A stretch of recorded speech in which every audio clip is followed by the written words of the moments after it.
world of the arts, the remarkable fact has very often been noted that what we still think of as modern painting and modern music and modern poetry and the modern novel all developed, roughly speaking, simultaneously. They all got going in the early years of this century and first became fashionable in about the 1920s. And in all the arts, modernism has had some strikingly similar consequences. For instance, in each of the arts there was a turning away from the unself-conscious depiction of the world, or of experience, and a turning in on itself. Art actually became its own subject matter. That's to say, it became familiar for, say, the subject of a poem to be the process of writing a poem, or the difficulties of being a poet. Ditto with plays and novels, and later even films. Music and painting, too, in their different ways, exhibited the same concern with their own innards, and very often turned them into their own subject matter, and put them on display. In all the arts, too, and perhaps this is related to the last point, there was a disintegration of traditional forms, a tendency to build new structures and to build them out of small, carefully shaped fragments. I'm emphasizing this because all this is true, and with remarkable exactitude, of philosophy as well, a fact which illustrates how deeply embedded the development of philosophy is in the cultural matrix of its time. Modern philosophy can be said to have started in 1903 with the breakaway of G.E. Moore and Bertrand Russell from the idealism which had dominated the 19th century, and then, after the pioneering work of Russell, followed by that of Wittgenstein, who was a pupil of Russell, there developed in the 1920s in Austria the first fully fledged school devoted to the new philosophy, a school which was known as the Vienna Circle. To the philosophy they developed they gave the name logical positivism, and for a long time afterwards that label was attached to modern philosophy generally in the minds of very many laymen.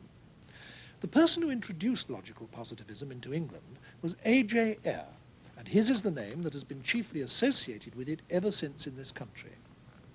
He did so in a still very famous and widely read book called Language, Truth and Logic, which he published in January 1936 when he was only 25.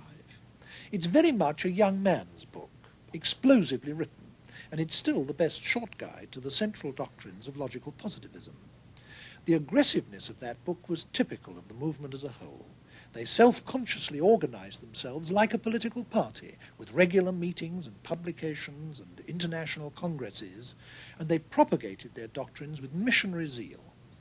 If we look at the question of what they were fighting against so passionately and why, I think that will provide us with the clearest starting point for our consideration of logical positivism.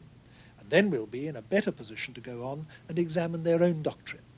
Professor Ayer, what was it that the logical positivists were campaigning so passionately against? Well, primarily they were against metaphysics, what they call metaphysics, and that was any suggestion that there might be a world going beyond the ordinary world of science and common sense, the world revealed to us by our senses.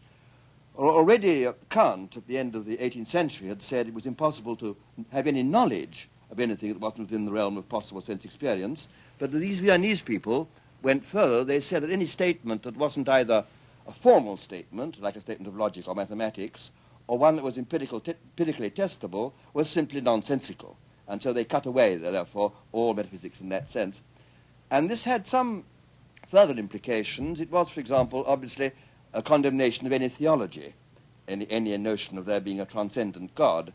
And this, although they were themselves not politically conscious, with one exception, there was one of them who was, but only one, a man called Otto Neurath, had political implications, because there was in Vienna at that time a rather bitter struggle between the socialists and a right-wing clerical party headed by Dollfuss, and the opposition of the Vienna Circle to Metaphysics was in part a political act, even though they weren't themselves primarily concerned with politics. Now, you mentioned one of them by name, Otto Neurath. Yes. Since we're going to be talking about this circle of people, I think it'll be helpful if we get clear who the main individuals were. Who were they? Well, the chief person, the leader of the circle, the official leader of the circle, was a man called Moritz Schlick, who was originally a German, and he came to Vienna at the age of about 40, in the early 1920s, in his early 40s. And he had, like most of them, or many of them, had been trained originally as a physicist and was interested mainly in the philosophy of physics. And in fact, one of the leading traits of the circle is the extreme reverence for natural sciences. And Schlick was their chairman, and he took up his chair in the middle 20s and started organizing the circle, I think, almost the moment he arrived there. Then the next most important person was another German called Rudolf Carnap, and he had been a pupil of the great German logician Frege. He'd been a pupil of Frege in Jena, and he came to Vienna a few years after Schlick in the late 1920s, and in fact left Vienna in the early 30s for Prague, but was still a very powerful influence in the movement. He was the chief contributor to their journal, which was a journal called Erkenntnis. The third person was a man I've already mentioned called Neurath. I think he was an Austrian, but he was the most active of them politically, and in fact did have some post in the revolutionary Spartacist government in Munich after the First World War. And he was very nearly a Marxist. He wanted to combine positivism and Marxism, and it was he who was mainly conscious of it as a political movement. He wanted to organize it politically. Now, it's obvious from what you said that this was a radically revolutionary movement. I mean, they were destructive of established ideas in religion, destructive of established ideas in politics, and above all, destructive of established ideas in the German philosophical tradition. And I suppose that the two main scalpels that they used to tear away what they regarded as all that diseased or dead intellectual tissue were logic and science, hence the name logical positivism. Indeed. It wasn't quite so novel as all that. It was continuing an old, previous Viennese tradition. There was a scientist and a philosopher of science called Ernst Mach. He's the man against whom Lenin wrote his Materialism and Imperial Criticism, who flourished in Vienna at the end of the 19th century. He was a professor in Prague from about the 1860s onwards, then came to Vienna. And it was he who took the view of science that, for example, Schlick also took, that it must deal, in the last resort, simply with human sensations. Since all our knowledge of scientific facts comes through our senses, then Mach reasoned that in the last resort, science must simply be a description of sensation. And this was the Viennese people took over. And, of course, they were following an old empiricist tradition. Although they didn't themselves know or care much about the history of philosophy, what they said was very like what was said by the English philosopher, Scottish philosopher, David Hume, in the 18th century. So to that extent, they weren't all that novel. They weren't all that revolutionary. What was revolutionary was, in a sense, their fervour and their seeing this as putting philosophy on a new road. They thought that here at last we've now discovered what philosophy is going to be. It's going to be the handmaiden of science.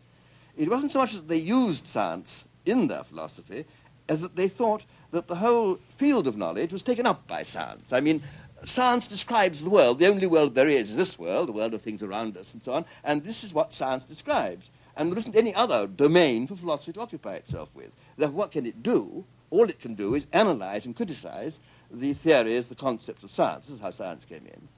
Logic came in as supplying them with a tool. Logic had remained pretty much stagnant since the days of Aristotle, and then at the beginning of the 19th century, it took a move forward. There were some precursors. There was Boole and De Morgan, but the real jump came at the end of the 19th century with Frege in Germany, and as you yourself said earlier, Russell and Whitehead in England. And this generalized logic more widely than has been done. It didn't actually refute Aristotle. They showed that Aristotle's work was this little corner of logic, but they had lived a much more wide-reaching, far-ranging logic, which provided them with a very powerful tool of analysis. It enabled them to express things much more precisely. And since they were very interested in structure, since they thought that science was largely concerned with structure, with relations between things, the development originally by Schroeder and Peirce in the 19th century and by Russell and Whitehead in the 20th, of logic of relations gave them a tool. It gave them a tool of philosophical analysis.